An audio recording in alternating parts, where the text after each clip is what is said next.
Assalamualaikum warahmatullahi wabarakatuh. Kembali di program Asmen Talk ya. Ceritain aja. Hari ini kita kedatangan tamu istimewa. Ya, seorang ya bisa dikatakan multi peran ya. Karena banyak sekali perannya gitu. Dosen iya, blogger juga, ya kan? Apalagi tuh? Vlogger juga, penulis buku yang produktif dan banyak lagi. Pokoknya nanti kita coba kulik ya sejauh mana gitu peranan beliau di media sosial gitu kan. Beliau ini adalah pakar sosial, pakar media sosial. Ya, kita sudah kedatangan Kang Arul. Kang Arul ya. Selamat datang Kang Arul di studio Asmen. Ya, ini Siap, makasih. Asmen, Asistensi Media Nasional. Oh, asistensi media sosial. Keren. Terima kasih sudah hadir. Kang Arul, ini kita bincang-bincang santai aja. Kita pengen tahu, kan lama nih kita nggak ketemu ya, hampir. Iya ya, betul ya. Sebelum COVID ya, kita ketemunya sama beliau nih, gitu kan. Ya paling bercakapnya di Facebook aja. Facebook, gitu betul. Kalau tatap muka ini udah lama banget. Jadi pengen tahu gitu, update apa nih yang terjadi di dunia medsos. Gitu ya. Oke. Tapi sebelum itu kita mau tahu dulu sekarang kesibukannya apa, Kang Arul? Saya kalau kesibukan sama seperti tahun-tahun yang telah berlalu ya. Cailah tahun-tahun yang telah berlalu. Masih sama. Masih sama. Masih nulis buku. Oke. Karena kemarin juga baru banget terbit Komunikasi Krisis Digital. Oke. Kemudian hobinya ya selain baca masih sering jalan-jalan. Jalan-jalannya. Masih ngisi-ngisi acara jadi konsultan di instansi pemerintah dan swasta. Sisanya ya main Mobile Legends sih. Mobile Legends. Mobile Legends. Mantap ya. Ya karena kan Mas Atta kan sendiri kan pasti punya hobi lah. Iya. Ada yang hobinya mancing, melihara burung atau sunmori segala macam. Kalau saya Mobile Legends. Oh gitu ya. Ya, jadi kalau Mobile Legends itu nggak kenal usia ya? kalau buat saya sih itu kan game ya, Iya. game permainan gitu kan. Jadi Siapapun. secara psikologi sebenarnya seseorang itu perlu aktivitas untuk meredakan ketegangan dirinya. Nah, saya memilih main game, gitu kan. Tapi kalau kebanyakan gimana? Nah, kalau kebanyakan itu udah beda lagi. Ada yang positif, ada yang negatif Iya, nih. itu dia. Kalau yang positif kebanyakan dia kan bisa jadi profesi e-sport Itu. dan gajinya luar biasa. Nah ngomong-ngomong e-sport nih sebelum lanjut. Ini kan ada yang bilang itu kan bukan olahraga. Bukan e-sport. olahraga, Iya, ya. Kata menteri ini nih gitu kan. Benar gak sih? Jadi, nah sekarang kita mendefinisikan aja lah Itu. bahwa olahraga itu seperti apa gitu. Seperti apa? Apakah olahraga itu terkait dengan fisik, harus terkait dengan fisik yang bergerak dengan segala macam, Tidak juga. atau juga melibatkan pikiran. Karena begini, kita tahu permainan seperti bridge yang pakai kartu, Yes. gitu kan, itu kan udah dunia kan. Kita tahu catur, Catur. tuh kan yang enggak. hanya duduk, main, mindahin selesai, gitu kan. Apakah definisi olahraga itu Harus fisik, enggak juga. harus fisik? Itu kan pertanyaannya gitu kan. Makanya saya mengatakan kalau seandainya definisinya itu tidak melulu soal fisik, tapi pikiran juga, kan olah pikir juga, ada latihan. Maka buat saya e-sport itu menjadi salah satu olahraga. Karena kan main e-sport ya, gitu kan, penonton vlognya YouTube-nya ini, kita kan tidak hanya sekedar pencet nembak selesai, tapi kita harus tahu posisi, harus tahu strategi. Kemudian semua para pemain harus bisa berbagi role tuh peran. Iya, itu. Ada yang mage, ada yang MM, ada yang fighter, ada yang tank segala macam. Jadi Job memang- desk-nya jelas. Iya, job desk-nya jelas. Jadi memang job desk-nya harus jelas gitu Iya, kan. iya. Siapa yang nge-kill, siapa yang nahan segala macam. Jadi buat saya sih sebenarnya betul bahwa Mobile Legends, kemudian juga COD, kemudian juga PUBG itu bagian dari digital sport gitu loh, electronic sport seperti itu. Jadi tidak produktif kalau terlalu kebanyakan. Iya. Bahkan Indonesia kan pernah juara dunia tahun ini kalau nggak, untuk main PS Betul. yang champion itu kan bola-bola kayak gitu kan. Jadi artinya itu kan tidak perlu fisik juga gitu loh. Artinya yang fisik yang bergerak, cuman jempol juga yang bergerak. Artinya buat saya sih sebenarnya kalau dia nilainya juga bermanfaat, ya itu ya olahraga. Karena olahraga itu dia tidak hanya mengolah raganya, mengolah fisiknya, tapi physically-nya juga dia harus diolah gitu. Jadi kalaupun yang sepak bola secara ininya belum masuk Piala Dunia, tapi kalau ininya malah juara dunia ya. Malah juara dunia. Kita berapa kali sport itu, FIFA, kemudian FIFA juga lagi kan. Ya, permainan bola di PS itu udah juara dunia juga. Jadi buat saya sih sebenarnya ini eranya udah berubah ya. Eranya udah berevolusi ke digital, sampai ke permainan-permainan pun ya digital gitu. Bahkan kalau penonton di sini pernah dengar Tetris, permainan Tetris gitu kan, yang balok-balok itu jatuh, yang dulu banget gitu waktu zaman SD itu saya udah mainin itu udah ada laga dunianya, pertandingan dunianya. Jadi buat saya sih sebenarnya selagi ada batasan gitu kan, semuanya pasti positif. Jadi hanya bisa dikatakan pengisi waktu ya. Kalau buat saya pengisi waktu.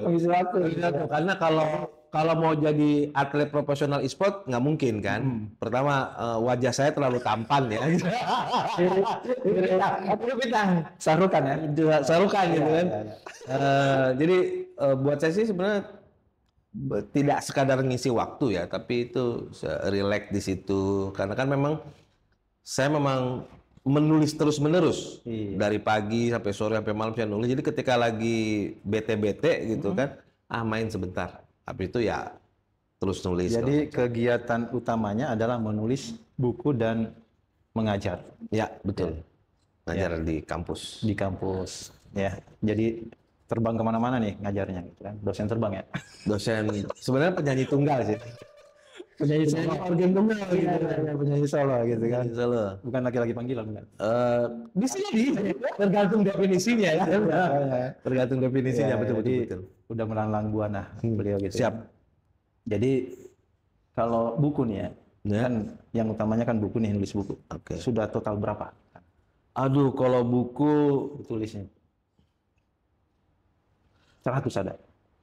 100. Aduh, nggak sampai lah. Nggak sampai. 300 berapa? Ya, lebih loh 300. Saya belum ya, dengan yang saya ngedit segala macam tuh ya. Jadi saya emang penulis buku banget gitu kan. Jadi ada beberapa novel itu ada tuh di toko buku terkenal yang saya nulis memang tidak pakai nama samaran. Tidak pakai nama asli tapi pakai nama samaran. Saya hanya pakai nama asli itu di buku akademik. Jadi buku-buku yang untuk kebutuhan kampus saya pakai nama asli itu, gitu kan. Di searching aja ya, Ruli Nasrullah itu buku sebenarnya. Tapi di luar itu saya nulis novel saya pakai nama yang lain. Kemudian di Malaysia juga saya nulis juz amma saya tulis. Kemudian cerita Nabi, kamus bahasa Arab, Inggris segala macam, psikologi buat ibu hamil saya nulis itu. Sampai ibu hamil juga. Iya, kemudian banyak buku yang banyak sih. Gitu. Novel kayaknya novel yang paling banyak. Novel yang paling banyak. Nah itu bisa produktif gitu gimana? Karena kebutuhan bayar rekening sih. Jadi menulis buku memang kebutuhan. Ya, kebutuhan memang hebatnya kalau udah jadi kebutuhan gitu ya. Udah kebutuhan. Karena persoalan dari dalam. Kebiasaan sih sebenarnya. Kebiasaan dari SMP saya udah nulis gitu kan. Kemudian SMA saya udah nerbitin karya di media. SMA tuh saya udah nerbitin karya di media. Media apa itu? Ada majalah sama koran. Jadi SMA itu saya udah jadi penulis tetap cerita pendek di koran. Waktu itu untuk setiap hari Minggu ya. Kemudian juga saya bekerja di dunia jurnalis kan, jurnalis di media cetak gitu kan, media cetak nasional dan majalah nasional. Sebut saja namanya. Sebut saja namanya ini. Akhirnya kebiasaan nulis itu membuat saya itu menjadi udahlah saya memutuskan untuk berprofesi menjadi seorang penulis, benar-benar penulis gitu kan. Karena dengan saya menulis itu saya selain dari royalti uangnya dapat juga segala macam, buat saya sih itu penambah pengetahuan. Dan karena saya beragama Islam, saya ingin dulu tuh saya berpikir kira-kira legacy apa ya yang saya tinggal ketika saya meninggal, warisan. pahalanya itu ngalir terus. Ya salah satunya buku. Gitu. Iya. Nah, ini kan nggak langsung jago kan? Nggak langsung jago betul. Nah, itu berapa lama tuh? Ibaratnya latihan-latihan dulu gitu kan, sampai benar-benar udah kayak nulis itu kayak udah apa ya, udah ngalir aja gitu.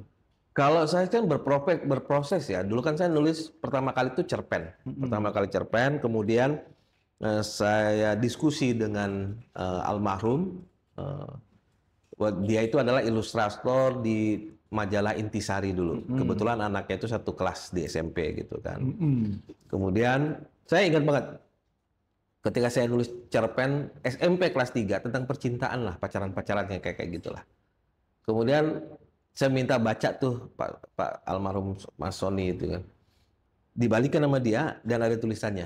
Tulislah sesuai dengan duniamu. Nah, makanya mulai saat itu saya berpikir, oke, dunia saya apa, itulah yang saya tulis gitu kan. Jadi sampai sekarang, dunia saya jurnalistik. Ya, saya nulis buku jurnalistik. Dunia saya media sosial, saya nulis buku media sosial. Kalau buat saya sih latihannya berapa lama? Sampai hari ini pun saya masih latihan. Masih latihan. Sampai hari ini pun saya masih latihan karena persoalannya adalah itu adalah proses yang selalu berkelanjutan kan. Dan meskipun bukunya udah banyak, saya tetap mencoba bagaimana cara menulis yang bagus, yang baik, tetap baca buku kembali. Jadi nggak ada instan ya? Nggak ada yang instan. Memang latihan terus. Sampai latihan terus. Jadi sampai hari ini saya tetap masih membaca paragraf yang baik tuh kayak gimana, kata depan, supik, prefik, infik segala macam. Iya. Saya tetap baca. Kamus besar bahasa Indonesia itu saya tetap baca terus. Jadi biar kata-kata yang muncul itu keren nih gitu. Iya. Jadi apa? Ya basic bahasa Indonesia tetap dipelajari ya. Kalau buat saya itu modal pertama. Jadi buat Bapak Ibu teman-teman di podcast ini, latihan pertama buat orang menulis adalah belajar dulu tentang teknik bahasa Indonesianya. Gitu loh. Kalau kita udah tahu teknik bahasa Indonesianya seperti apa, kita enak nulisnya. Ngembanginnya menjadi jauh lebih enak. Iya, jadi harus tahu dulu ya rule dasarnya seperti apa, baru kita bisa pengembangan. Betul. Nah, nulis novel sama itu beda nggak? Kayak beda banget. Ilmiah kan? Beda banget. Cerpen kemudian larinya ke bahasa apa namanya buku-buku ilmiah segala macam itu beda banget gitu. Kalau novel itu, kalau saya boleh cerita ya, nulis cerpen, nulis novel itu saya perlu suasana. Jadi kalau seandainya saya lagi bikin ada novel itu yang saya tulis di Malaysia waktu itu gitu kan, diterbitkan di Malaysia gitu kan. Saya perlu suasana. Jadi selama 1 bulan saya nulis itu saya nggak mau nonton, dengerin apapun. Fokus aja. Terkait yang berbeda, gitu kan. Jadi saya nulis buku tentang agensi ya, kayak James Bond kayak gitu kan. Jadi saya nonton dulu kan cuman DVD ya. Nonton DVD itu hanya terkait dengan itu aja. Detektif gitu loh. Baca buku, baca novel hanya terkait dengan detektif. Jadi feel-nya itu dapat gitu loh. Berarti gini, itu kalau mau dapat ide kita mengkondisikan sesuatu atau emang ide itu dapat? Saya mengkondisikan. Saya mengkondisikan. Saya tidak bisa nulis sesuatu itu yang hanya ngawang-ngawang. Iya. Jadi kalau saya nulis nih di gedung Twin Tower-nya Malaysia, saya harus pergi ke sana. Oke. Jadi saya harus merasakan nuansanya itu seperti apa.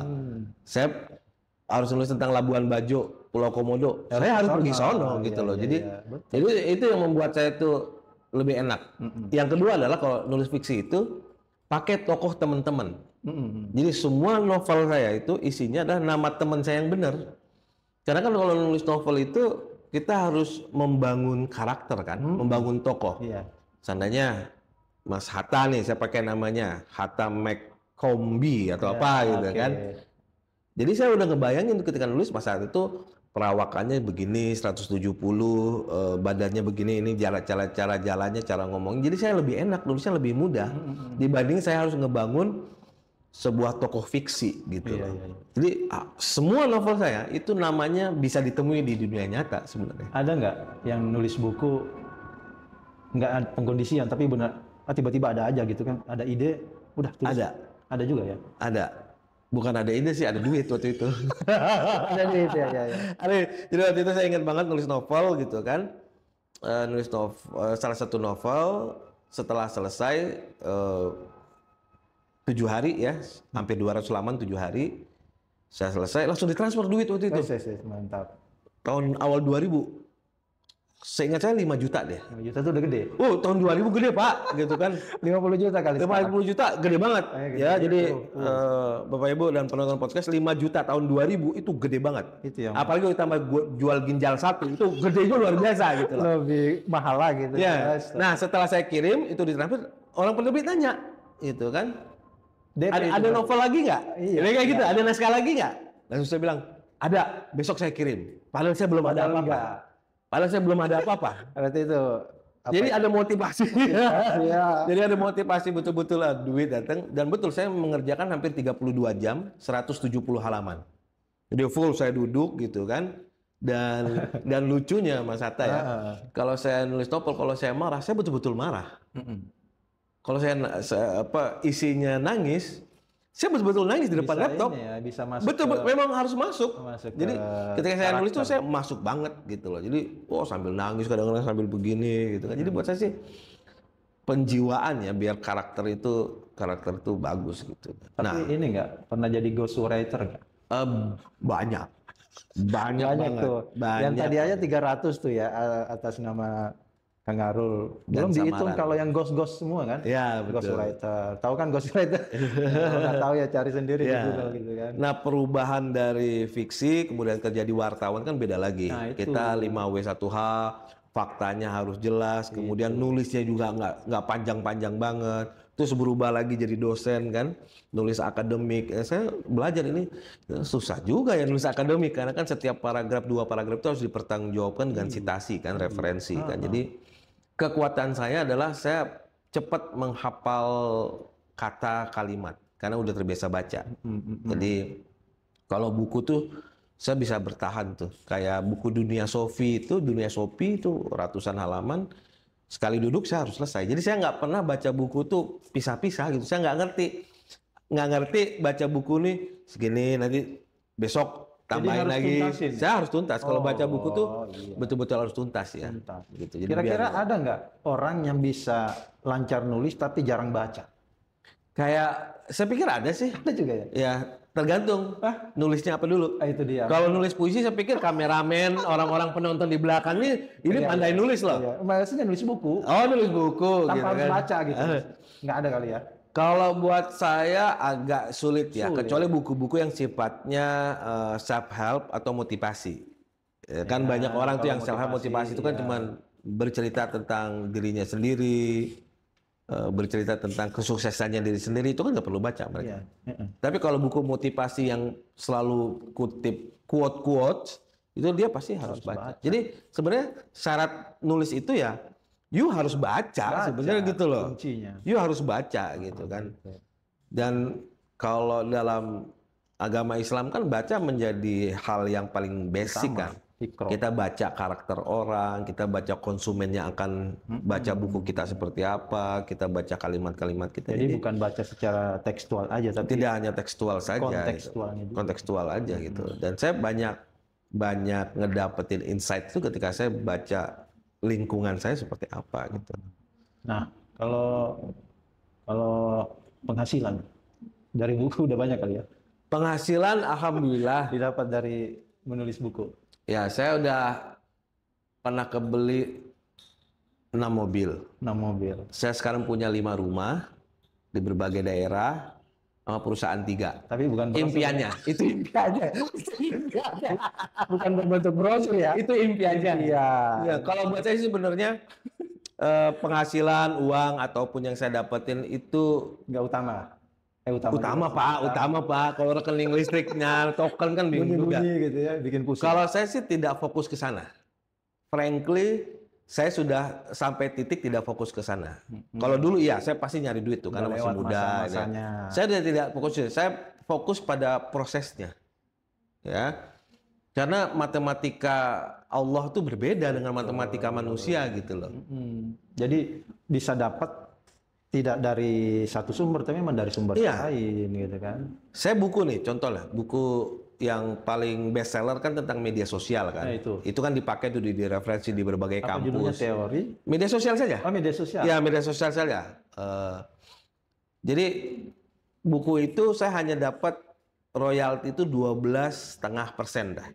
Jadi kalau harga bukunya itu 100.000, saya hanya dapat 12.000. 12.000 kali. Kalau fokus ke uangnya, ya kalau fokus ke uangnya gitu kan, agak susah tuh, gitu kan. Kan saya harus nunggu 6 bulan atau 1 tahun untuk dapetin uang itu, gitu kan.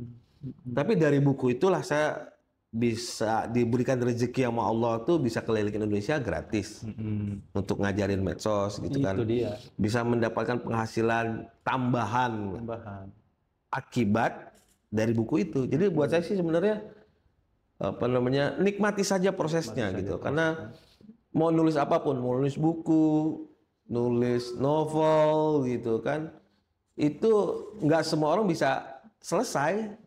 Ada yang semangat di awal itu luar biasa, di tengah-tengah udah capek nih gitu kan. Perlu Jadi konsistensi. kalau buat saya sih konsistensi itu yang akan ngebentuk kita menjadi memilih profesi yang kita inginkan. Makanya ketika saya dapat apa namanya pesan dari Pak almarhum Sony Ahmad Saleh itu namanya, ilustrator di Intisari, kamu tulislah sesuai dengan duniamu saja gitu. Makanya saya bilang, saya menikmati dunia saya ngajar budaya digital, makanya saya nulis buku, jadi saya menikmati banget gitu. Berarti menulis dengan base-nya experience itu lebih powerful ya? Kalau buat saya dikatakan lebih begitu. powerful. Iya kan?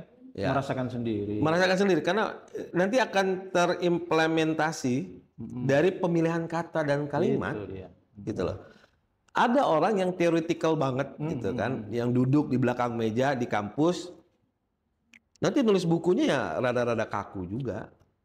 Kaku juga. Tapi kalau best practice gitu kan, best practice dengan segala macam, dia akan tahu tuh insight-insight yang baru apa, contoh-contoh contoh case-nya seperti apa dengan segala macam. Jadi buat saya sih sebenarnya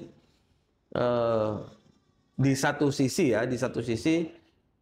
experience itu akan menambah pengayaan. Kecuali penulisnya itu adalah orang eksak. Ya. Matematika kan nggak bisa ditulis. Seandainya satu yang begitu merah saga seperti matahari tenggelam ditambah oleh satu nggak bisa disastrakan gitu loh.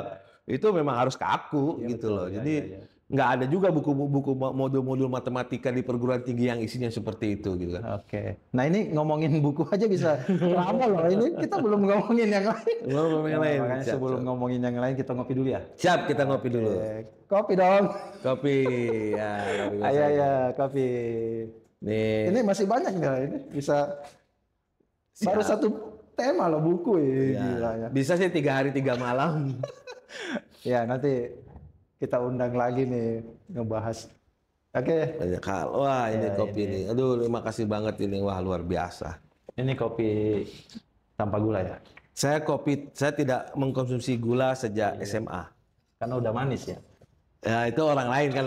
Tapi kalau Mas Ata yang ngomong manis ya agak ragu-ragu nih. Oh cowok yang ngomong manis gitu. Mantap. Ya, kita ngopi dulu. Sip. Oke. Nah bicara kopi, wah ini topik lagi nih gitu kan. Kopi sekarang. Saya tipe orang yang agak berbeda. Kenapa? Ada orang yang minum kopi itu dia bisa begadang. Tapi kalau saya minum kopi, saya cepat tidur malah. Iya, nggak pengaruh. Nggak ngaruh kalau kopi. Jadi kalau saya minum kopi, udah. Sebenarnya sugesti aja. Sebentar lagi saya akan tidur gitu loh.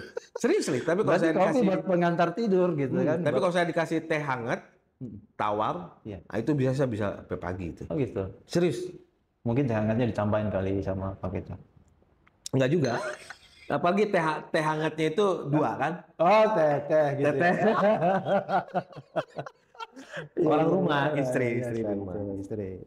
Ya, lanjut lagi ya. Lanjut. Habis ngopi seger lagi.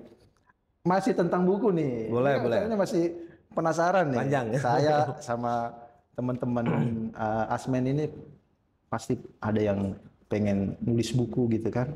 Nah cuman kan gimana caranya itu ya masih tanda tanya. Nah, sekarang Kang, sekarang masa AI nih, era AI gitu kan. Kira-kira. Nah, kira-kira untuk yang penulis buku seperti Kang Arul nih, itu ancaman apa tantangan menurut Kang Arul? Kalau saya sih sebenarnya melihat AI itu secara praktikal ya, itu ngebantu banget. Ngebantu, Betul-betul ngebantu banget. ngebantu ya. Baik platform yang di Biasa. ya yang biasa gitu kan, yang sudah terintegrasi berkolaborasi dengan kecerdasan artifisial itu, ataupun platform AI-nya langsung kayak ChatGPT gitu, atau Veo ya, Veo-nya di Google China segala punya itu macam, apa? gitu. DeepSeek gitu kan. Buat saya itu luar biasa. Jadi dia bisa menghasilkan kata kalimat yang cukup baik, kata kalimat yang ilmiah gitu kan. Kemudian juga menghasilkan konten teks video yang nggak perlu lagi editing yang sangat luar biasa, nggak perlu lagi bahkan peralatan yang luar biasa. Dengan prompt saja kita tulis, kita bisa mendapatkan video yang bagus.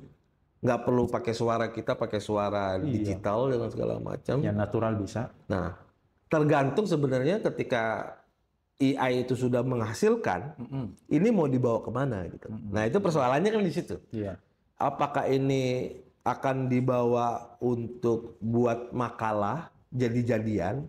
Kan bisa tuh kita masukin prompt, bikinin makalah saya tentang sejarah jurnalistik, jadi itu langsung jadi. Itu sertakan referensi dari buku-buku dan jurnal-jurnal terbaru, langsung dikasih semuanya.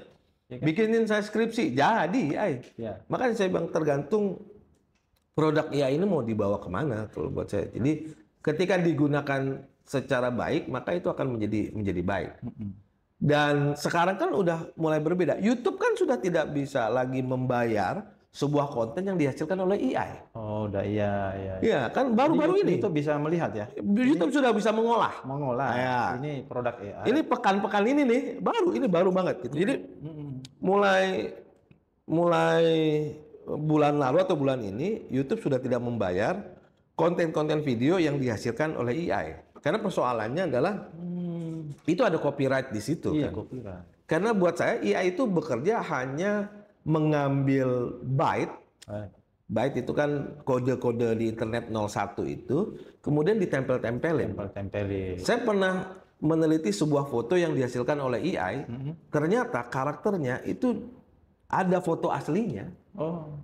Jadi dia tinggal ngambilin. Original berarti?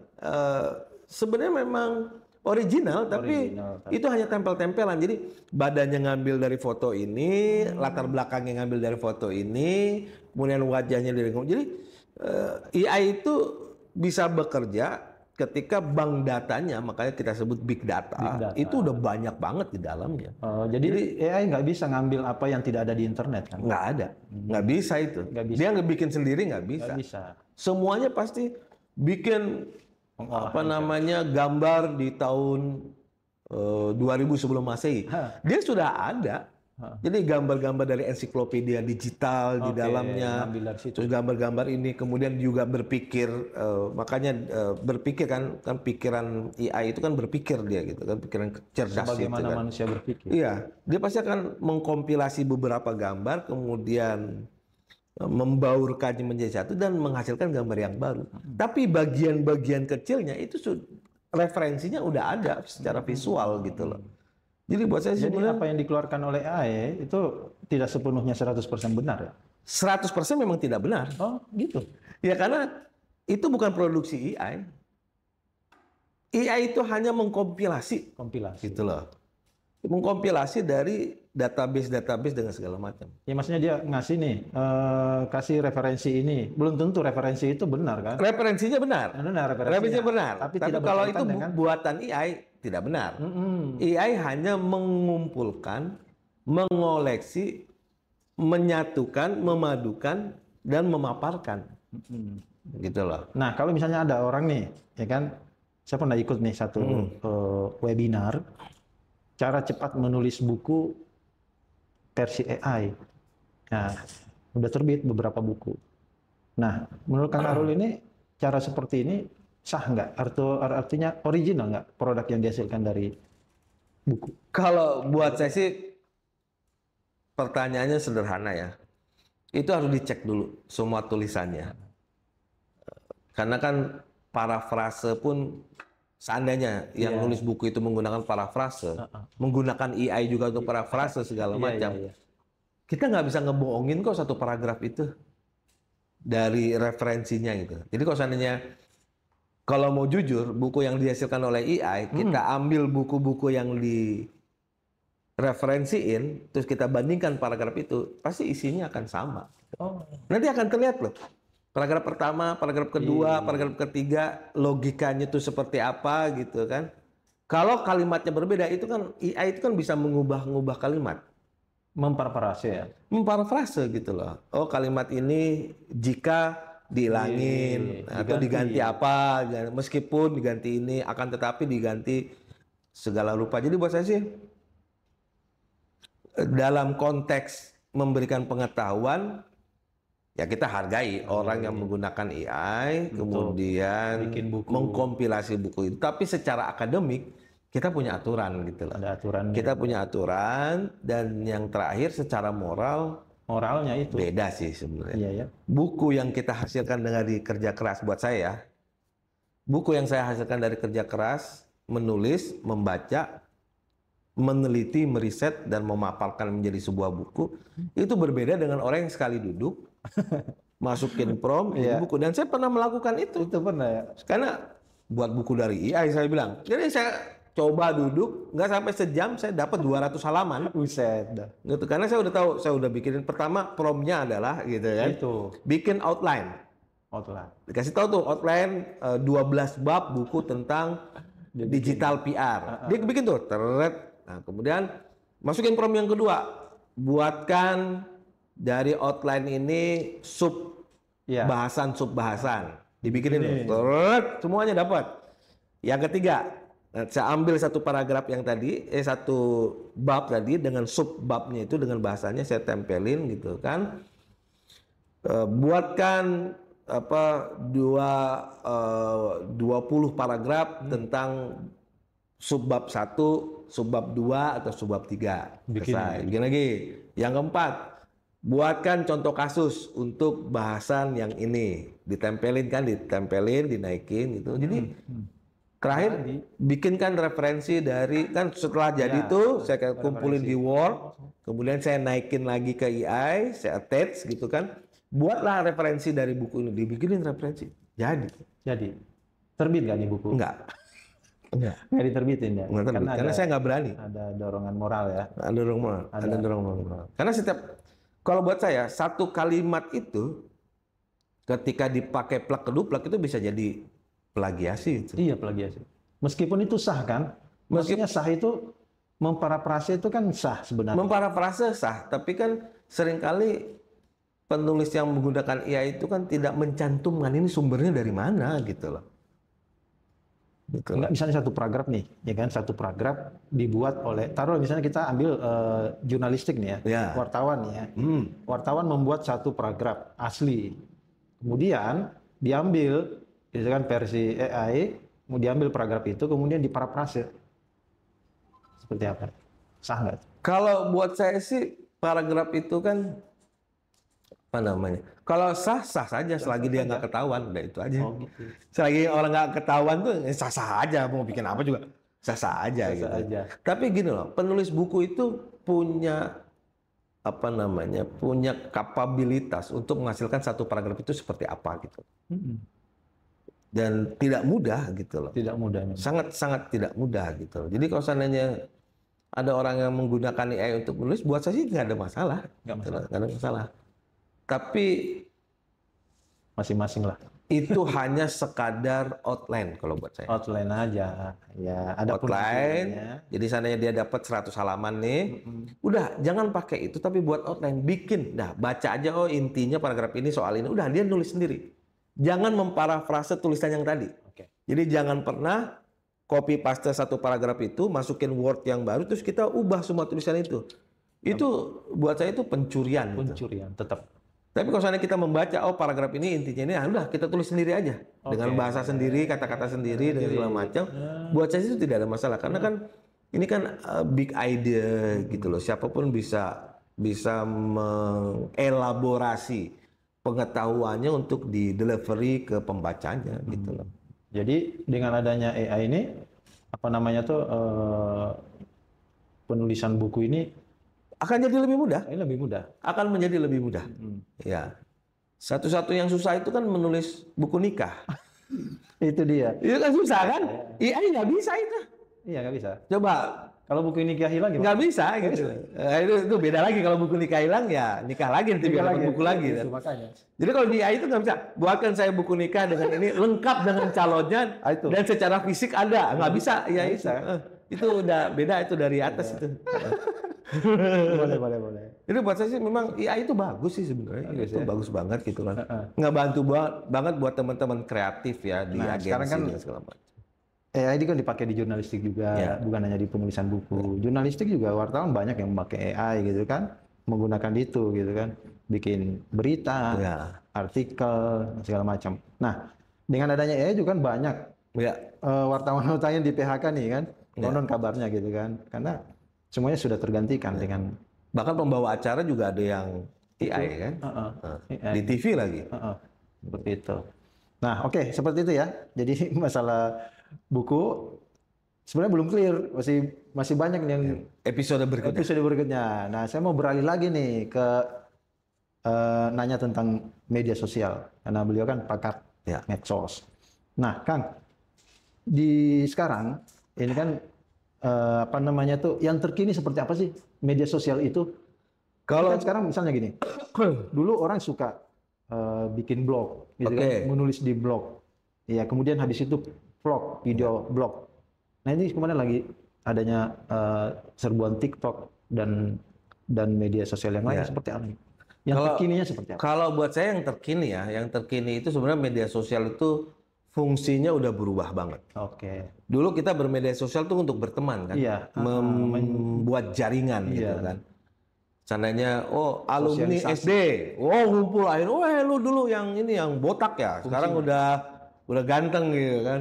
Alumni SD, alumni ngumpul-ngumpul, sekarang kan fungsinya sudah mulai berubah menjadi marketplace, jualan dengan segala macam. Kemudian juga kekuatan influencer, orang-orang pemengaruh yang memiliki follower yang sangat luar biasa itu jadi gede kan. Riset terbaru juga mengatakan bahwa sekarang iklan-iklan itu kebanyakan para agensi dan perusahaan mulai beralih menggunakan influencer dibandingkan pasang iklan di media massa. Iya kan? Nah, itu yang apa namanya mengganggu media-media mainstream juga. Ya, ekonomi media itu terganggu juga gitu kan. Jadi kenapa itu bisa terjadi? Karena penggunaan influencer itu pertama dianggapnya murah. Padahal enggak. Iya kan? Padahal enggak. Jadi kalau seandainya pakai influencer itu ada yang satu kali posting itu 200 juta. Nah, itu dia. Gitu kan? Jadi buat saya sih sebenarnya penggunaan influencer itu menurut data terakhir itu menjadi jauh lebih banyak ya dipakai oleh perusahaan, oleh agensi periklanan dengan segala macam gitu kan. Karena itu tadi harapannya dengan grab follower itu gitu kan, dia akan bisa penetrasi dan menjangkau produknya sampai ke followersnya juga gitu kan. Karena ada beberapa influencer itu saya tidak bisa menyebutkan namanya itu kayak apa ya, kiblat fashion, kiblat activity gitu. Jadi kalau seandainya yang satu pakai ini, maka followernya akan ikut-ikutan segala macam gitu. Dan riset itu juga mengatakan bahwa di Indonesia, terutama di Asia Tenggara ini, kecenderungannya mengikuti para perusahaan itu yang menggunakan influencer untuk beriklan segala macam. Padahal nggak murah juga. Padahal ya nggak murah juga, tapi dengan jumlah yang cukup banyak gitu kan influencer itu kan kita bisa bagi yang mikro, ada yang middle-nya, ada yang makronya, ada yang huge ya. Followernya ya. Dengan followernya. Jadi ada juga sekarang harga iklan itu ada yang 50.000. Coba lihat aja di Facebook gitu. Mau nggak promosi produk ini satu posting dikasih 50.000, tapi kasih produknya banyak juga yang mau gitu. Karena saya bukan melihat jumlahnya, tapi saya melihat memang sekarang kalau saya boleh bicara ya, orang lebih banyak nonton handphone dibandingkan nonton media yang lain gitu loh. Karena di situ lebih banyak. Kaitan inilah media nih ya. Heeh. Media versus media sosial gitu kan. Nah, Ya. tipsnya seperti apa sih? Maksudnya biar media yang mau mainstream, mau non mainstream gitu kan, biar bisa bersaing nih dengan adanya gempuran-gempuran influencer, media sosial. Nah, seperti apa sih? Kalau saya tipsnya sederhana. Ah. Ya, jadi para penonton podcast ini bahwa teknologi internet itu begini nih. Oke. Terbangnya begini nih, kurvanya itu begini nih. Tapi literasi digitalnya itu pelan, belum bisa ngikutin Itu gitu. dia. Ya, itu satu. Yang kedua adalah ini adalah budaya digital yang berbeda. Orang sekarang lebih banyak percaya informasi di media sosial dibanding di media massa. Gitu kan. Dan kebanyakan informasi di media sosial itu kan terpotong setengah-setengah. Gitu. Kadang-kadang banyak hoax, misleading, misinformasi segala macam, disinformasi segala macam gitu kan. Jadi kalau buat saya sih sebenarnya survive-nya media massa itu adalah dia menyampaikan informasi atau berita itu sudah melalui mekanisme redaksi yang sangat luar biasa. Yang kedua adalah bisa dipertanggungjawabkan. Yang ketiga adalah informasinya lengkap, 5W1H, kronologisnya lengkap dengan segala macam dan tidak sepotong-sepotong gitu. Nah, itulah kelebihan media massa dibandingkan media sosial. Walaupun dalam beberapa jurnal media sosial sekarang sudah masuk ke social media journalism tuh. Sudah masuk tuh di media sosial gitu kan, dan saya sekarang lagi menulis jurnal soal itu gitu kan, tentang jurnalisme dan media sosial. Jadi buat saya adalah sebenarnya kalau untuk mencari berita maka referensi utamanya tetap media massa. Gitu loh. Seperti koran, majalah, radio, televisi atau media online yang dikelola oleh sebuah perusahaan yang di sana ada pemimpin redaksi, ada redaktur, ada reporter, sehingga tapisan atau filtering untuk menyajikan berita itu menjadi lebih sah, lebih benar, ya kan, lebih bertanggung jawab begitu. Iya, maksudnya media online atau media massa, ya kan, apakah harus juga main ke medsos? Wajib ya. Kalau saya wajib. Iya kan? Karena persoalannya adalah hampir sebagian besar penduduk di Indonesia itu nontonnya medsos. Itu. Makanya kan sekarang kita harus melihat bahwa media massa itu ketika dia melaporkan beritanya di media, sananya di online kan ya, melakukan berita lengkap, maka potongannya silakan di-share ke media sosial. Nanti ketika orang lihat di media sosial, karena ciri khas orang main media sosial itu kan nggak mau lama-lama. Nggak mau lama-lama ya. Nggak sampai 30 detik dia udah dapet tuh gitu lah. Itu ciri-cirinya. Ya nggak sampai 30 detik dia udah dapat informasinya. Nah kalau mau lengkap dia harus merujuk kembali sumber online-nya gitu. Jadi kalau buat saya sih cara survive-nya media online, kalau saya nyebut satu contoh ya, cara survive-nya media online itu adalah bertransformasi, mengkonvergensikan saluran-saluran seperti Twitter, gitu kan, Facebook, Instagram, gitu kan, Instagram, YouTube, TikTok dengan segala macam gitu. Jadi satu. Yang kedua adalah grabbingnya itu memang harus disesuaikan. Kalau di media online itu bahasanya adalah bahasa berita yang unsur karakternya sudah pasti, di media sosial kan kita bisa mengubah itu menjadi sesuatu yang menarik, gitu kan. Entah itu pakai AI ya, menghadirkan pembawa berita yang memang produksi AI, kemudian tulisannya diubah menjadi 30 detik dia dapatin informasi. Jadi diubah lagi. Kreatif lah. Jadi kreatif. Jadi tidak membaca berita plek-keduplek dengan segala macam seperti itu. Jadi dikreatifkan gitu loh. Jadi maksudnya bukan memindahkan konten media kalau langsung memindahkan ke medsos. Jangan. Karena kalau memindahkan konten ke medsos kan pasti panjang. Iya, panjang itu. Minimal kan 5 sampai 7 paragraf kan. Dan orang di media sosial itu males ngebaca sekian. Dia inginnya sekali duduk gitu kan ya, 30 detik udah tahu tuh peristiwanya apa gitu. Jadi ya diubah aja gitu. Diubah kan. ya. Diubah karena kan AI kan bisa dipakai. Bisa. Iya kan, kayak video segala macam dia bisa case apa nih gitu kan. Oh, bikin saya berita video tentang case yang siapa kemarin, yang Juliana ya? Ya, Juliana Marin. Yang Juliana Maris. masukin aja beritanya, dan nanti dia akan cari foto-foto sendiri. Oke. Gitu loh, cari-cari foto sendiri, kemudian diubah menjadi video dengan segala macam. Nah itu udah bisa gitu. Oke. Loh. Jadi jangan, kalau buat saya sih secara sederhana, Jangan siaran, jangan potongan siaran siarannya langsung upload gitu jangan. loh. Tapi Buat memang menarik kan ada newspack, newspack gitu kan, ada lead gitu kan. Maka bikin lead sama newspack itu yang menarik. Ketika di media online isinya tulisan, nah di media sosial isinya harus yang berbeda, pakai hook. Tuh. Ya kan? Tuh. Kalau di media tradisional online ke ini telah terjadi kecelakaan di Gunung Rinjani gitu kan. Itu kan orang nggak menarik. Kaku ya. Itu kaku. Kalau pakai hook kan Versi medsos gimana? ya, kalau di medsos kan pakai hook aja dulu, gitu loh. Hook dulu gitu kan. 3 fakta soal gitu. Padahal isinya sama aja sebenarnya gitu. Jadi media online harus tetap ada buat saya. Media massa, baik online, majalah, kemudian koran, televisi, radio itu harus tetap ada. Buat rujukan. Karena informasi itu merujuk harus ke situ, karena ada etikanya di situ. Nah, ketika main ke media sosial, itu harus diubah suai, Diubah gitu loh. Nggak boleh, dalam konteks saya ya, karena saya juga mantan jurnalis dan sekarang menjadi Wapimret salah satu media gitu kan. Nggak boleh tuh plek-keduplek pindahin ke media sosial. Sama aja ya. Sama aja gitu loh. Karena coba tanyain kameramen lah yang cowok-cowok sama lighting nih, yang suka scrolling TikTok untuk memastikan mantannya sudah bahagia dengan orang lain gitu kan. Ya itu dia. Ya kan? Mereka nggak suka nonton media sosial tuh lebih dari 3 detik. Tanya deh. Iyalah. Dia geser, oh nggak menarik, geser lagi.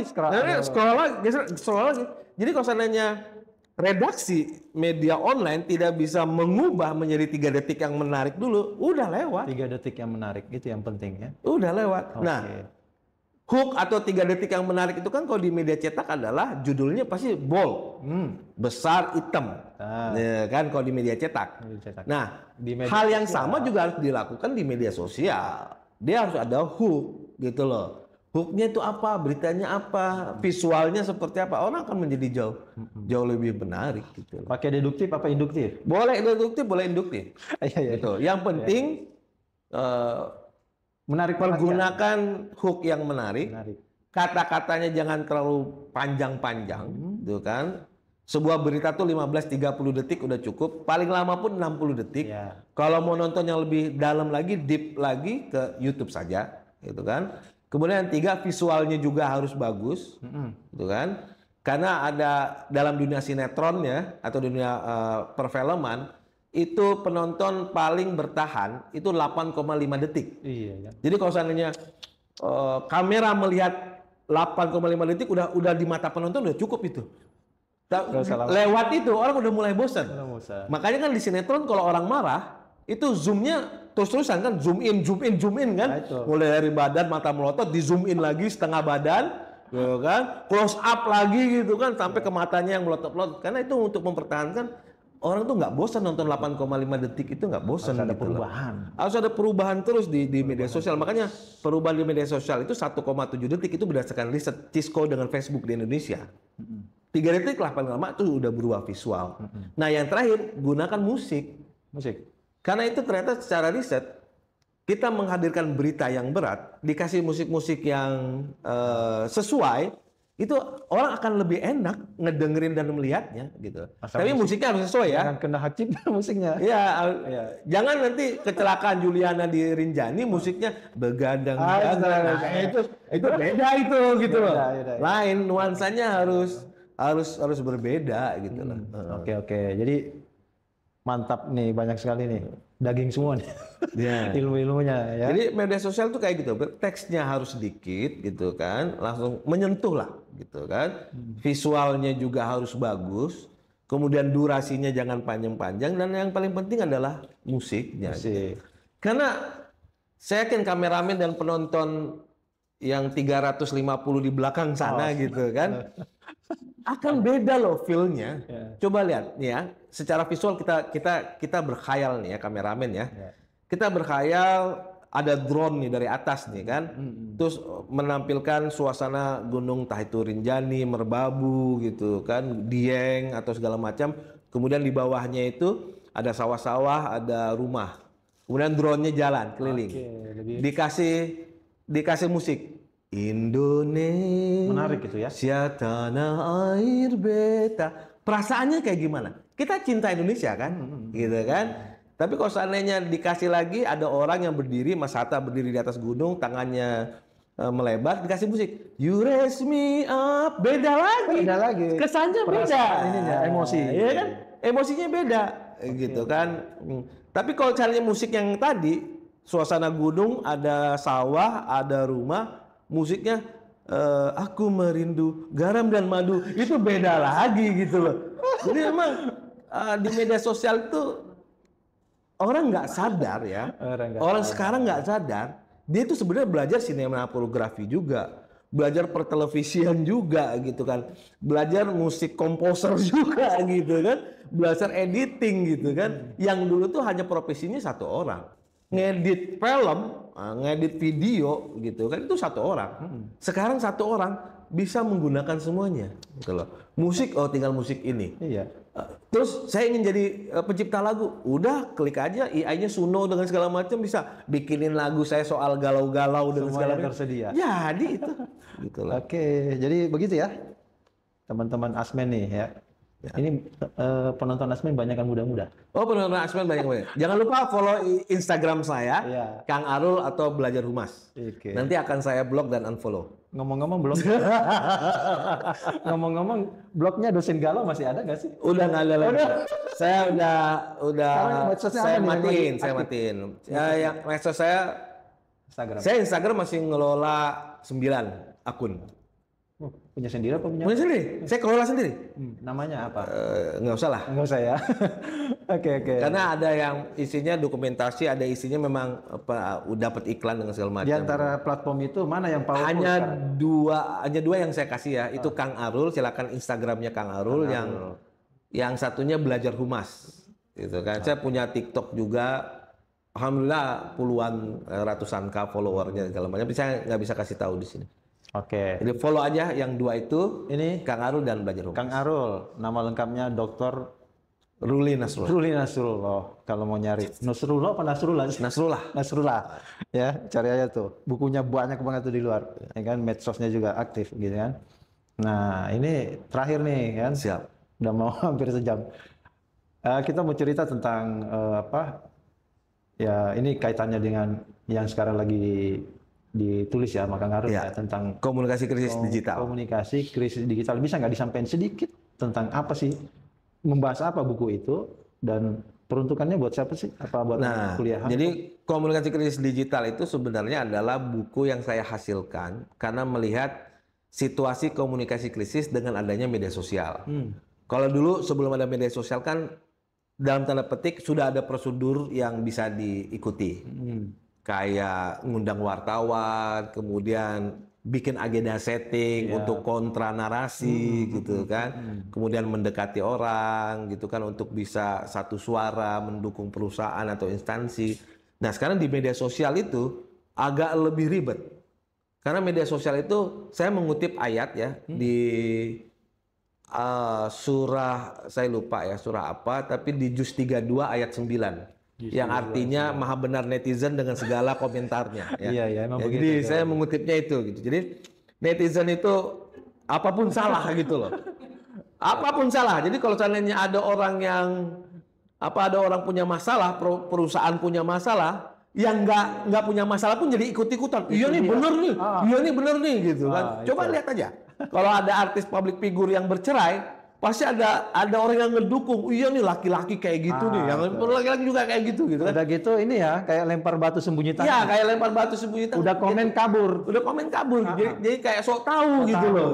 Ya jadi kan beraninya di media sosial, tapi kalau saya ketemu ayam sayur dia gitu sayur, kan. Nah itulah. Jadi saya ingin mengatakan bahwa di buku ini saya memang menulis tentang bagaimana handling, how to handle komunikasi krisis in digital area. Wah, gaya. Kalau sudah Jakarta Selatan krisis ya, itu kan sudah terjadi. Sebelum terjadi krisis, untuk mengetahui definisi krisis seperti apa, terus karakter krisisnya kan harus beda-beda. Leveling 1 itu seperti apa sampai leveling yang sangat warning banget gitu. Jadi di buku ini saya bekerja sama dengan Mbak Dia yang kebetulan staf ahli di salah satu lembaga tinggi negara.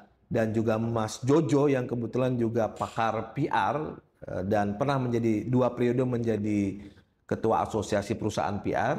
Sekarang dia kepala lab vokasi kehumasan.